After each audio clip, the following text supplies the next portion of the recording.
ወገኖቼ ሞት ሲበዛ አበሳጫችሁ፣ ገዳማት ሲደፈሩ አይነዳችሁ፣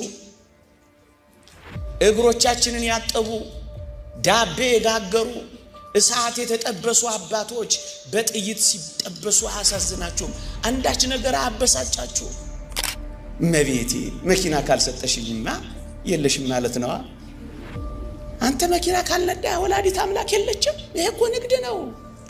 በኃጢአት ለዲያብሎስ ባርነት እንንገብር ነጋዴዎች አይደለንም እኛ። ነጋዴዎች እኮ የክርስቶስ ማደሪያ ከመሆን በላይ የሰይጣን ለማደሪያ ለመሆን ሰውነታችንን አሳልፈን የሰጠን ከክርስቶስ ሕዋሳት በላይ ሰውነታችን ሌላውን ዓለም የሚያገለግል ነጋዴዎች አይደለም እኛስ።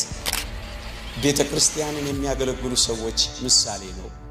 አመነውበት ሳይሆን ለጥቅማቸው ብቻ ሲሉ የሚያገለግሉ፣ ደሞዝ እንዳይቀርባቸው ብቻ የሚያገለግሉ፣ ውሎ አበል እንዳይቀርባቸው ብቻ የሚያገለግሉ፣ ሳያምኑበት አንዳንዶች ማርያምን ይላሉ። አያምኑበትም እኮ ለመቆያነት እኮ ነው። ማርያም አዛኛል ይላሉ። አንዳንድ ቦታ ገጥሞኛል። ምን አይነት ፊልመኞች ናቸው እስኪባሉ ድረስ የቤት ቅናት ይበላኛል በሚል ርዕስ ይቆያለን። እግዚአብሔር ከሁላችን ጋር ይሁን። ጌታችን አገልግሎት ሲጀምር 4 ፋሲካዎች ነበሩ እስከ ስቅለቱ ድረስ። የመጀመሪያው ፋሲካ በዚህ በዮሐንስ ወንጌል ምዕራፍ 2 ከቁጥር 14 ጀምሮ ተመዝግቧል። ሁለተኛው በሉቃስ ወንጌል ምዕራፍ 6 ቁጥር 1 የምታገኙት ነው። ሶስተኛው ፋሲካ በዮሐንስ ወንጌል ምዕራፍ 6 ቁጥር 4 የሚገኘው ነው። አራተኛው ፋሲካ ጌታ በተሰቀለበት ሰሞን የነበረው ነው። ከአገልግሎቱ ጅማሬ እስከ ፍጻሜ 4 ፋሲካ ያልኳችሁ እነዚህን ነው ወገኖቼ።